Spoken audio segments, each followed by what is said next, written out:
In September of 1221, 30,000 warriors did something unimaginable. They dismounted from their horses to confront the most terrifying cavalry force humanity had ever known.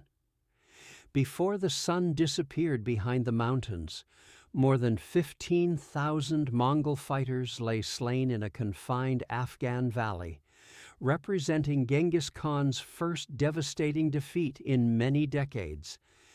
Imagine this scene, the most dreaded military force on the planet. Horsemen who had conquered territories stretching from China all the way to Persia suddenly confronted something entirely unprecedented. 30,000 dismounted soldiers standing in perfect stillness, simply waiting. The survival of the final free cities across Central Asia balanced on a knife's edge.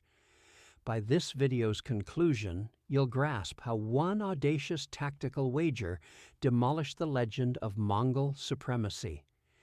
You'll uncover why forsaking horses, the very foundation of steppe combat, became the pathway to triumph. You'll see the savage 6-hour confrontation that shattered Mongol arrow supply chains. And you'll discover how this triumph's heritage vanished alongside one man's demise. How could stationary infantry overcome history's greatest mobile fighting force? The roar of 100,000 hooves abruptly ceased.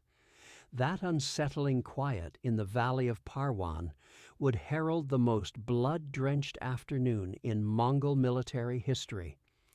How could the Mongols surrender over half their forces in just one day? How could geography neutralize the world's finest horse archers? This is the tale of Jalal ad-Din, offspring of an assassinated Shah confronting Shigi Kutuk, Genghis Khan's personally selected commander and adopted offspring.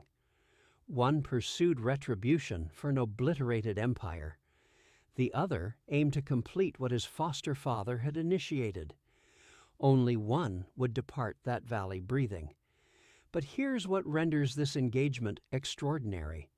It succeeded once, flawlessly, catastrophically, then never again. Why didn't anyone else replicate this triumphant strategy? What made this incident in an isolated Afghan valley so distinctive that it could never be duplicated? To comprehend this improbable victory, we must examine how the world's most fearsome army encountered its equal. If you're captivated by the hidden accounts of history's most critical battles, particularly those that contradict everything we believed we understood, strike that like button and subscribe for additional epic warfare content. Now, allow me to transport you back to the blood-drenched valleys of Afghanistan. The narrative begins not on a field of battle, but with 150 slaughtered traders. The Otrar massacre transformed everything. When an avaricious governor executed 150 Mongol merchants in 1219, he sealed the execution order for an entire civilization. Genghis Khan's answer wasn't warfare, it was obliteration. City after city, the Khwarezmian Empire disintegrated beneath Mongol wrath. Bukhara ignited first. The jewel of Islam became a scorched wasteland within days. Observers claimed the inferno could be witnessed 50 miles distant. Samarkand came next, a metropolis of 500,000 souls reduced to haunting silence. The Mongols had refined a horrifying arithmetic. Capitulation meant enslavement. Defiance meant annihilation. They termed it the Mongol Terror, and it functioned until it ceased to. What transpired next contradicted all martial reasoning. While Shah Ala ad-Din Muhammad II escaped westward, forsaking his throne, his military forces, his subjects, his son declined to flee. Jalal ad-Din Mingburnu, the final prince, embodied everything his father wasn't. Where the Shah perceived inevitable destruction, Jalal perceived possibilities. Where others observed invincible conquerors, he witnessed mortals capable of bleeding, but Jalal ad-Din confronted insurmountable odds. The Mongol war apparatus had crushed every army from Beijing to Baghdad. Their mounted archers could shoot with precision at full gallop, releasing 12 arrows each minute. Their feigned withdrawals had lured innumerable armies to annihilation. Their siege machinery had breached walls that had endured for centuries. How do you combat an adversary that has never genuinely been defeated? Shigi Kutuku commanded the Mongol force pursuing Jalal. As Genghis Khan's adopted son, discovered as an orphan following a battle and raised as the Khan's own, he personified Mongol meritocracy. Brilliant, merciless, and utterly devoted, he had never disappointed his foster father. This pursuit of an escaping prince should have been standard procedure. Eliminate the remnants, establish Mongol authority, proceed to the subsequent conquest. But the remnants refused to perish quietly. In Ghazni, Afghanistan's ancient fortress city, Jalal ad-Din accomplished a miracle. Survivors rallied to his standard, Afghan mountain fighters who understood every valley and summit, Turkic cavalry who had forfeited everything to Mongol arrows, Khwarezmian soldiers seeking atonement for their retreat. This wasn't a proper army. It was a confederation of the desperate, bound only by their collective loathing of the Mongol invaders. The power balance was transparent, a collapsing empire's final gasp against history's most ruthless killing apparatus. The Mongols possessed momentum, expertise, and psychological supremacy. The coalition possessed knowledge of regional geography, nothing remaining to forfeit, and a prince who believed the unthinkable, that Mongol invincibility was a falsehood awaiting exposure. As summer transformed to autumn in 1221, two forces converged upon a narrow valley north of Ghazni. The Mongols anticipated another massacre, another prince added to their collection of royal remains. Here's the detail that transforms everything. They had already secured a preliminary triumph at Walian, dispersing Jalal's reconnaissance forces. Confidence surged through Mongol ranks. One additional battle, one more victory, one further step toward absolute dominion. But Jalal ad-Din had examined his enemy. He had analyzed every Mongol triumph, identified their patterns, discovered their assumptions. And in the Valley of Parwan, nature had furnished the perfect laboratory for his desperate experiment. But how do you battle an adversary that has never truly been defeated? You alter the game's rules entirely. The Valley of Parwan extended before them like nature's flawless trap. 8 miles in length, but scarcely 1,000 meters at its broadest point, bordered by precipitous ridges that appeared to scrape the heavens. This wasn't cavalry terrain. This was a killing ground awaiting its moment in history. For the first time in years, the Mongols would fight on ground that didn't favor them. Shigi Kutuk commanded between 30,000 and 40,000 veteran horse archers. These weren't conscripts or levies. Every warrior had ridden with the Mongol horde for years, perfecting the art of mounted warfare. Each fighter carried 2 or 3 composite bows, 60 arrows, and the absolute conviction that they were invincible. They had shattered Persian immortals, Chinese crossbowmen, and Russian dragina. What could a rabble of refugees possibly accomplish? But this rabble numbered between 60,000 and 100,000 souls. The precise count varies because this wasn't a conventional army. It was every man who could grasp a weapon and possessed a reason to despise Mongols. Afghan mountain warriors constituted the core, men who had spent lifetimes navigating these valleys. They understood where morning fog lingered longest, where echoes amplified battle cries into thunder, where 1,000 men could conceal themselves until the perfect moment. The Turkic cavalry remnants brought discipline and experience. These riders had faced Mongols previously and lost, but defeat is education for those who survive it.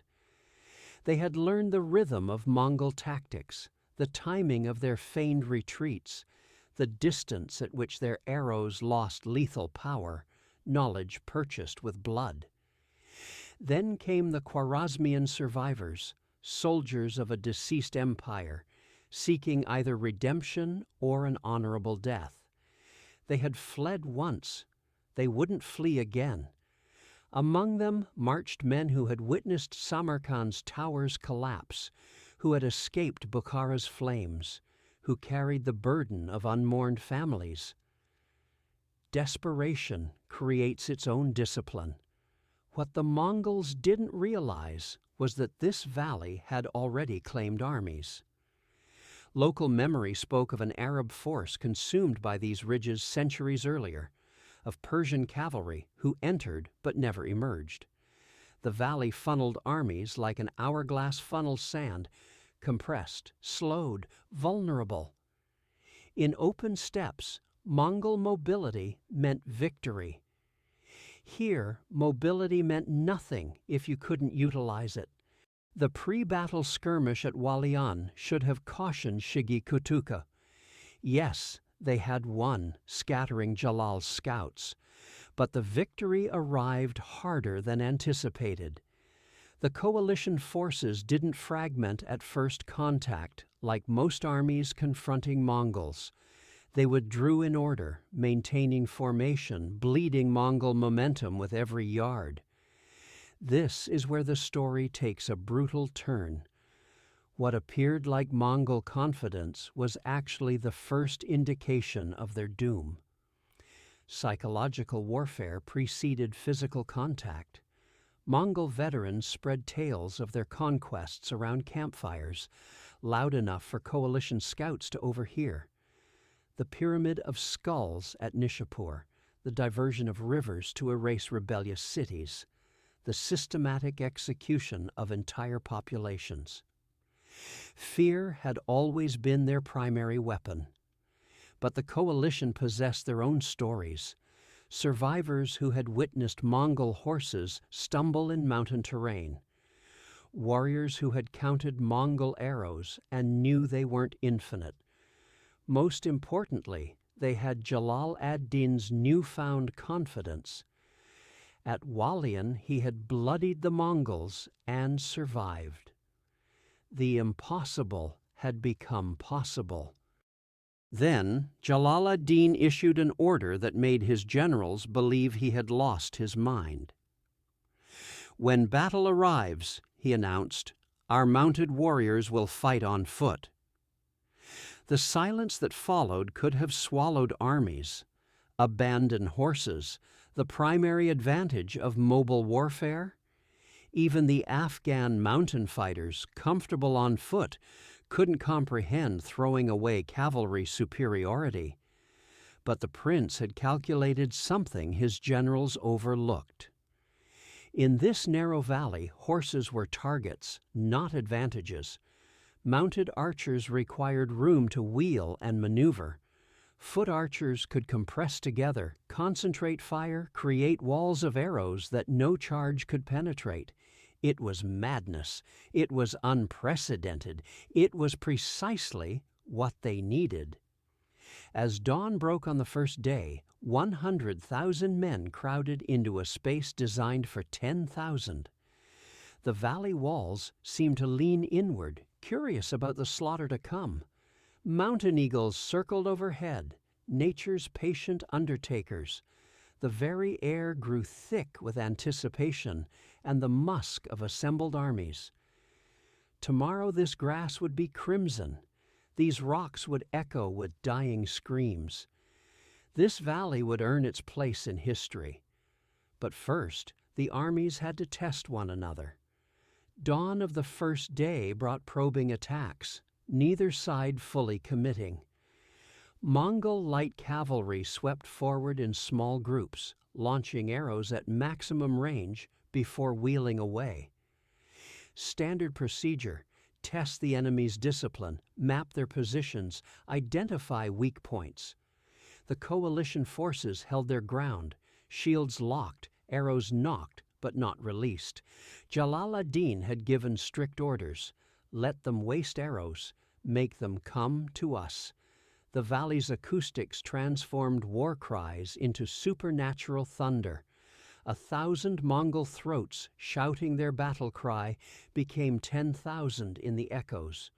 Coalition forces responded with their own cacophony: Afghan war songs, Turkic battle chants, Arabic prayers. The narrow space compressed sound into a physical force that pressed against eardrums and rattled nerves. Veterans who had fought across continents had never experienced anything like it. Day 2 witnessed escalating skirmishes as patience eroded on both sides. Shigi Kutuk sent heavier probes, full mingans of 1,000 riders each, trying to provoke the coalition into premature attack. The Mongol frustration was visible. Their horses couldn't reach full gallop in the restricted space. Their usual sweeping maneuvers became cramped, awkward. Arrows that should have found gaps in enemy lines struck shields or sailed harmlessly into cliff faces. But here's where it gets insane. The coalition discipline held despite mounting casualties. When Mongol arrows found their marks, wounded men were dragged back and replaced seamlessly. No gaps opened, no panic spread. Igrak ad-Din, commanding the coalition's right wing, bore the brunt of these attacks. His division of Afghan mountaineers and Khwarezmian veterans lost 300 men over 2 days, but never budged an inch. The killing truly began at dawn on day 3. Overnight, Jalal ad-Din had made his fateful decision. As morning mist clung to the valley floor, his orders spread through the ranks: all cavalry dismount, form defensive lines. Today we make our stand. 20,000 horsemen climbed down from their mounts, sending the animals to the rear. Another 10,000 were already positioned on foot, shields planted, arrows ready. Initial Mongol confidence soared upon seeing enemies abandon their horses. Shigi Kutuk himself reportedly laughed.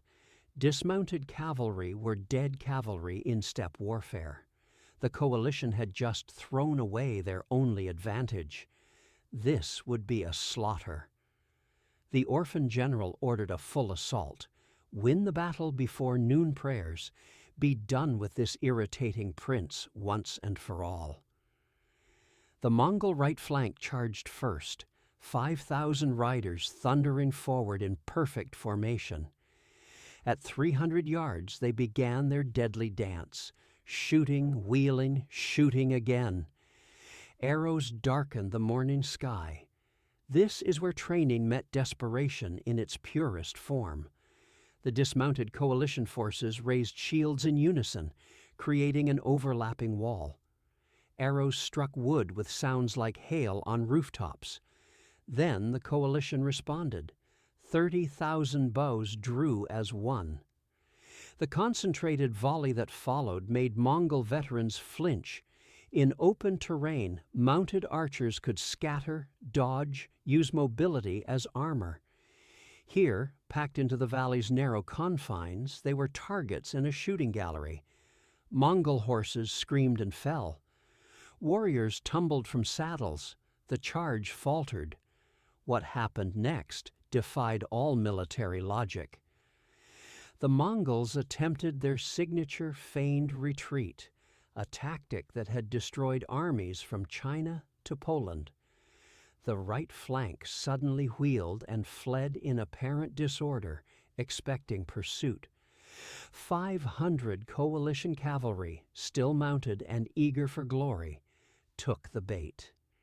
They charged after the retreating Mongols straight into the trap. But terrain betrayed the Mongols' perfect plan. The valley floor, churned by thousands of hooves, had become treacherous. Mongol horses wheeling to encircle pursuers stumbled and collided. The precise maneuver became a chaotic mess.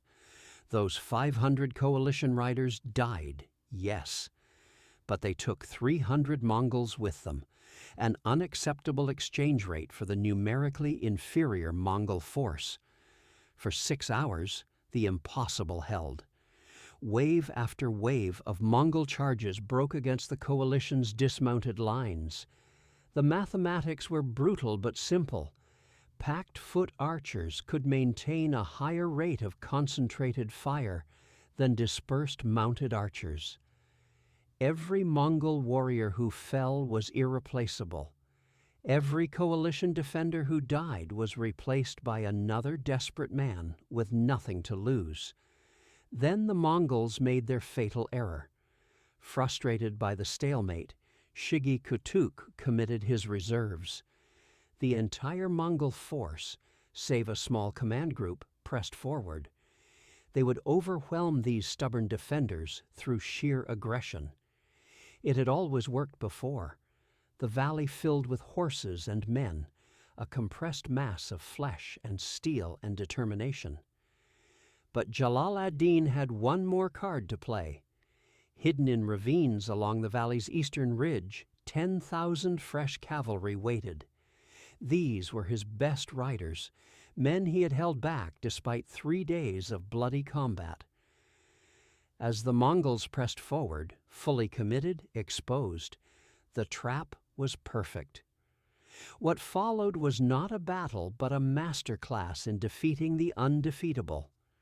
The dismounting of 20,000 to 30,000 warriors wasn't chaos. It was choreographed annihilation. Each man knew his place in the formation. Afghan spearmen created a forest of points in the front ranks. Behind them, Turkic archers formed shooting platforms, using the spearmen's shields as rests. The Khwarezmian survivors filled gaps, their discipline holding the line together. In minutes, mobile cavalry transformed into an immobile fortress of flesh and determination.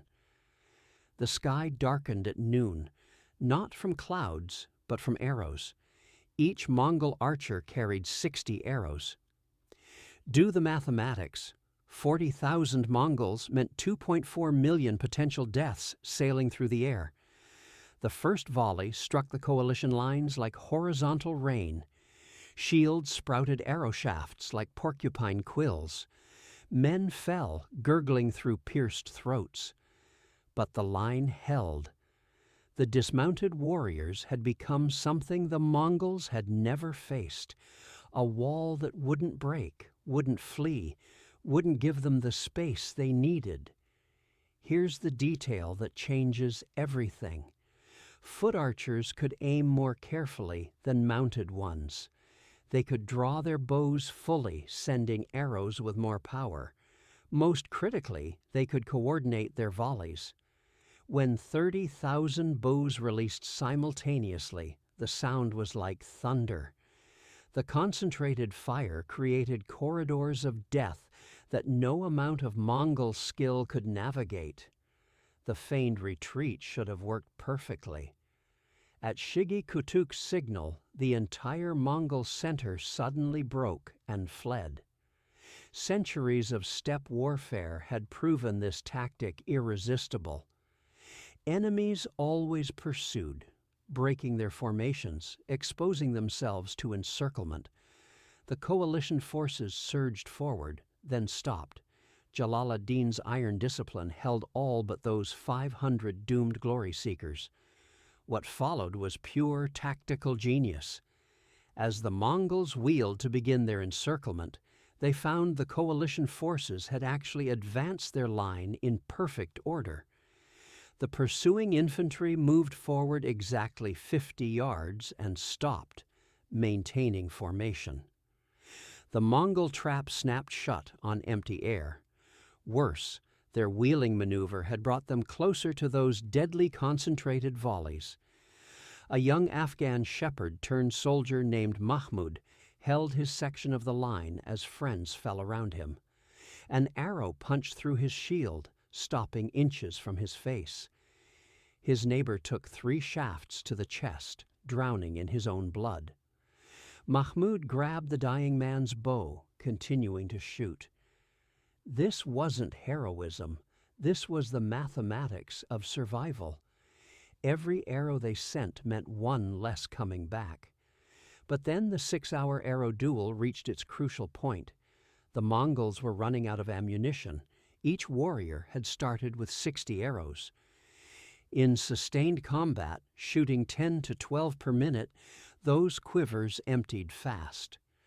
Mongol logistics depended on quick victories, recovered arrows, and resupply from wagon trains. In this compressed valley, arrows that missed vanished into ravines or shattered on rocks. The wagon trains couldn't navigate the approach routes under coalition archer fire. The hidden strike. But then came Jalal ad-Din's masterstroke. 3 horn blasts echoed off valley walls, the signal. From concealed positions along the eastern ridge, 10,000 fresh cavalry erupted. These weren't tired men who had fought for 3 days. These were Jalal's finest, fed, rested, and burning for glory. They struck the Mongol left flank like a hammer hitting glass. The psychological shock was devastating. Mongols prided themselves on always knowing enemy positions, always controlling the battlefield's shape. These hidden cavalry shattered that certainty. Worse, they were fresh while the Mongols were exhausted, low on arrows, psychologically battered by the coalition's refusal to break. Shigi Kutuk tried desperately to rally his forces. The adopted son of Genghis Khan rode through his ranks, voice hoarse from shouting commands. He ordered the left flank to wheel and face the new threat. But wheels require space, and space was what the valley denied them. Mongol horses collided with each other. Warriors trying to turn found themselves pressed against comrades. The famous Mongol mobility became a liability. The fresh coalition cavalry carved into the Mongol flank like a blade through cloth. But this wasn't a clean military maneuver. It was butchery. Mongol warriors, pressed together, couldn't use their bows effectively. Many had no arrows left anyway. The killing became intimate. Swordwork, spear thrusts, men dragging each other from saddles to die in the churned mud. Then physics took over. 10,000 cavalry hitting a compressed mass created pressure that had nowhere to go but forward, into the waiting coalition lines. Mongol warriors found themselves pushed by their own comrades into the forest of spears and concentrated arrow fire. The valley became a compression chamber with death as the only release valve. A Mongol veteran named Batu, who had ridden from Karakoram to Kashmir, found himself in the center of the collapsing formation. His horse, maddened by wounds, reared and threw him. On foot among mounted chaos, he watched the military machine he had thought invincible come apart. He died trying to rally his Mingan, cut down by an Afghan teenager who had been a shepherd 6 months earlier. But then the line broke entirely.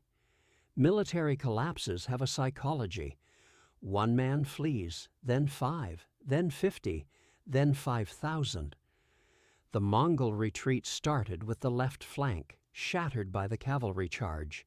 It spread like plague through their ranks. Warriors who had never known defeat suddenly understood it intimately. The disciplined Mongol army became a mob seeking escape.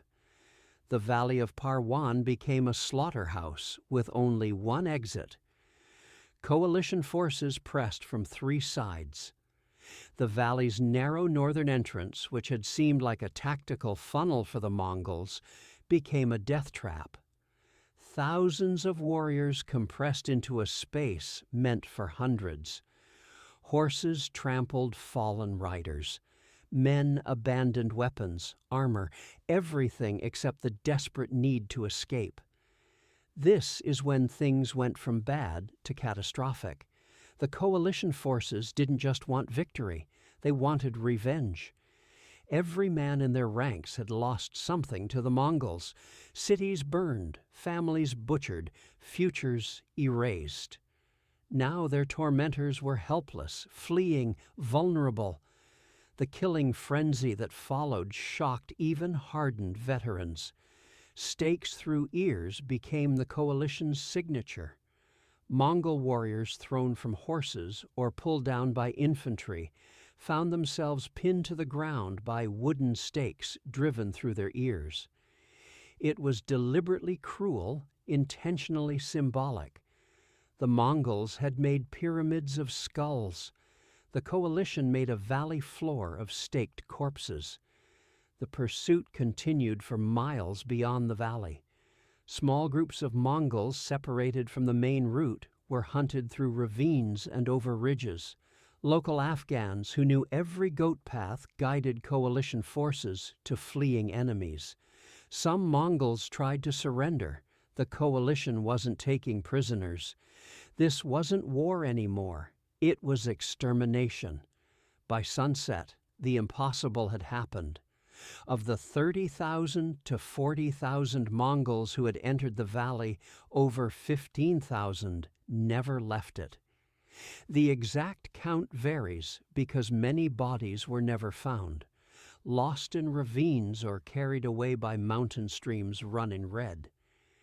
Shigi Kutuk escaped with perhaps 10,000 to 15,000 survivors, many wounded, all psychologically shattered. The mathematics of death were simple and horrifying. The greatest military machine in human history had lost half its force in a single day. Elite warriors who had conquered from sunrise to sunset lay stacked like cordwood. Mongol mothers from the Gobi to the Volga would keen for sons who vanished in an Afghan valley. But then news reached Genghis Khan. The great conqueror was 500 kilometers away, finishing the destruction of the Khwarezmian heartland. The messenger who brought word of Parwan's disaster probably expected death. Mongol custom often killed bearers of bad news, but Genghis Khan didn't rage. He went quiet, which was infinitely worse. As the sun set on a field of Mongol dead, the impossible had happened, but victory's price was yet to be paid. The immediate count staggered even the victors. 15,000 Mongol corpses carpeted the valley floor, their bodies twisted into grotesque sculptures of death. Coalition soldiers walked among the dead in stunned silence, unable to fully process what they had accomplished. Many wept, not from sorrow, but from sheer emotional overload. They had done the impossible. They had made the invincible bleed. Shigi Kutuk's flight marked the first time a major Mongol force had truly broken since Genghis Khan's rise. The adopted son of the world's greatest conqueror ran through the night, his remaining forces scattered across dozens of mountain paths. The shame burned worse than any wound. In Mongol culture, defeat meant death was preferable. But Shigi Kutuk chose survival, knowing he would have to face his adoptive father's judgment. The coalition celebration erupted as word spread. Warriors who had fought for 3 days without rest suddenly found energy to dance, sing, and praise Allah for deliverance. Jalal ad-Din moved through the camps, personally thanking commanders, embracing common soldiers, sharing the victory with every man who had held the line. For the first time since the Mongol invasion began, hope flickered across the surviving Khwarezmian lands. Cities that had submitted to Mongol rule suddenly declared for Jalal ad-Din. Messengers rode day and night, spreading word that the Mongols could die like other men. Herat opened its gates. Ghazni's garrison swore renewed loyalty. Even distant Balkh sent congratulations. The last free prince had become the first victorious general against the Mongol horde. The psychological impact rippled outward like waves from a dropped stone. Think about that. Individual warriors who had fled previous battles now stood taller. The terror that preceded Mongol armies, often their most effective weapon, cracked like ice in spring. If 30,000 dismounted warriors could destroy a Mongol army, what else was possible? Men who had hidden in mountains emerged. Soldiers who had deserted rejoined the colors. The coalition swelled with new volunteers. But Genghis Khan didn't become Genghis Khan by accepting defeat. His response was swift, brutal, and strategically brilliant. No more direct confrontations. No more giving the coalition a target to mass against. Instead, he unleashed dozens of smaller forces to harass, raid, and terrorize. The Mongol way of war adapted within weeks. If they couldn't crush the coalition in open battle, they would bleed it through 1,000 cuts. The strategic shift began immediately. Mongol raiders struck coalition supply lines. Foraging parties vanished. Messengers were found days later, mutilated beyond recognition. Cities that had declared for Jalal ad-Din woke to find Mongol horsemen burning their suburbs. The concentrated coalition force that had won at Parwan couldn't be everywhere. For every raid they stopped, 3 succeeded. Here's where the myth died. Coalition fractures appeared within a month of victory. The unified command that had held at Parwan splintered as regional commanders wanted to protect their own territories. Afghan leaders demanded the army move to defend their valleys. Turkic cavalry wanted to reclaim their lost cities. Khwarezmian survivors spoke of liberating what remained of their homeland. Igrak ad-Din, the hero whose division had borne the brunt of Mongol attacks, became the first major defection. Pride before the fall took literal form. He demanded greater recognition, more troops, supreme command of the right wing. When Jalal ad-Din refused, Igrak withdrew his forces. The man who had helped win at Parwan would die months later, caught alone by a Mongol patrol. The march to the Indus revealed the trap closing. Jalal ad-Din couldn't maintain his concentrated force. It required too much food, too much coordination, too much unity. But dispersing meant giving up the only advantage that had brought victory. He chose to keep his army together and march toward India, hoping to find new allies, new resources, new hope. Let that sink in. The greatest tactical victory against the Mongols was already becoming strategically meaningless. Genghis Khan personally took command of the pursuit, not the frontal assault Jalal expected and could defeat, but a grinding harassment that wore down coalition morale day by day. Mongol forces shadowed them, struck at stragglers, poisoned water sources, burned fodder before they could reach it. Individual stories from the march paint the picture. Ahmed, a young Khwarezmian who had fought bravely at Parwan, deserted after his brother died in a night raid. Turkic horsemen slipped away in small groups, deciding survival trumped glory. Even Afghan mountaineers, fierce in their home valleys, grew reluctant as the army moved farther from familiar ground. What happened in that valley stayed in that valley, literally. The tactical brilliance that had won at Parwan couldn't be replicated on open ground. When coalition forces tried to dismount and form defensive lines during skirmishes, Mongol raiders simply avoided them, striking elsewhere. The static defense that had worked in a narrow valley became a liability in open terrain. The irony was devastating. Victory at Parwan had proven Mongols could be defeated, but also forced them to evolve. Like a disease becoming resistant to medicine, the Mongol war machine adapted. They had learned to avoid narrow terrain, to prevent concentrated coalition forces, to use strategic mobility against tactical superiority. Jalal ad-Din had won a battle that taught his enemies how to win the war. By the time the coalition army reached the Indus River, it numbered barely 30,000. Desertion, disease, and constant Mongol harassment had carved away its strength. The men who remained were exhausted, demoralized, trapped between the greatest conqueror in history and one of the world's mightiest rivers. Parwan had proven the Mongols could bleed, but it had also signed 25,000 death warrants. The Indus River massacre rendered Parwan's victory meaningless in the cruelest way possible.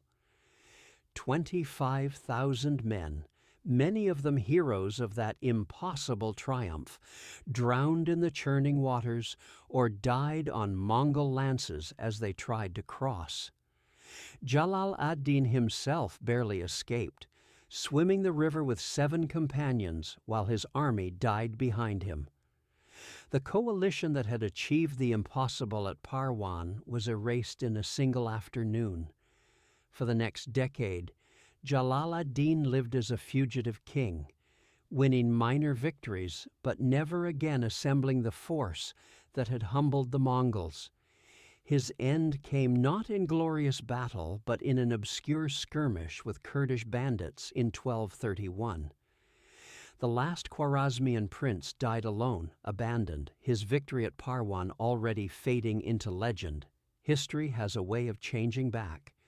Ask yourself, why was the tactic never repeated? The answer lies in Parwan's unique circumstances.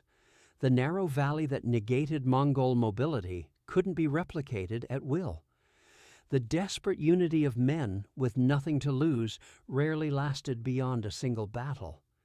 Most critically, the Mongols learned. They never again committed their full force to restricted terrain, where their mobility meant nothing. Consider this modern parallel.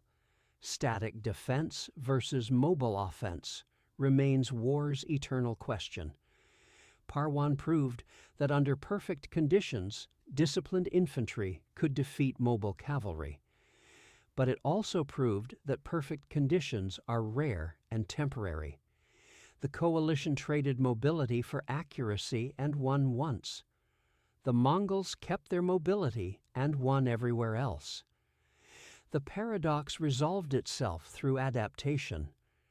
Within a year, Mongol armies included more infantry units for valley fighting.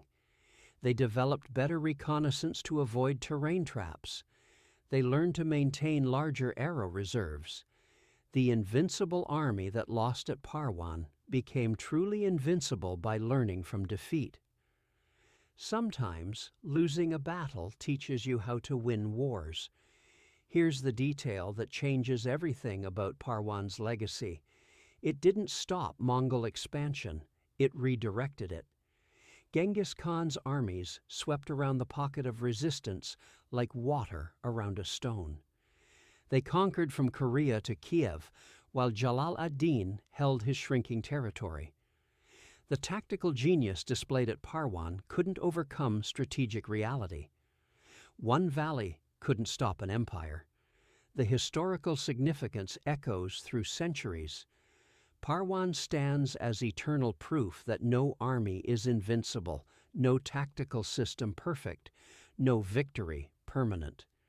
Every empire has its Parwan, a moment when the impossible becomes possible, when David fells Goliath. It's Parwan, a moment when the impossible becomes possible, when David fells Goliath. Most empires, unlike the Mongols, don't learn from theirs, but the cruelest twist was yet to come in how history remembered Parwan. In Mongol chronicles, it's barely mentioned, a minor setback during the conquest of Khwarezm. In Islamic sources, it's overshadowed by the horror of the Indus massacre. The greatest tactical victory against history's most successful conquerors became a footnote, its lessons buried with the men who learned them. 30,000 men got off their horses and changed history. They proved that discipline plus desperation equals dead Mongols. They showed that arrows don't care about your reputation. They demonstrated that terrain could trump tradition. But they also proved that tactical brilliance without strategic vision yields only temporary triumph. In war, as in nature, what cannot adapt dies. The Mongols adapted. The coalition couldn't. That's why we study Parwan not as a model for victory, but as a reminder that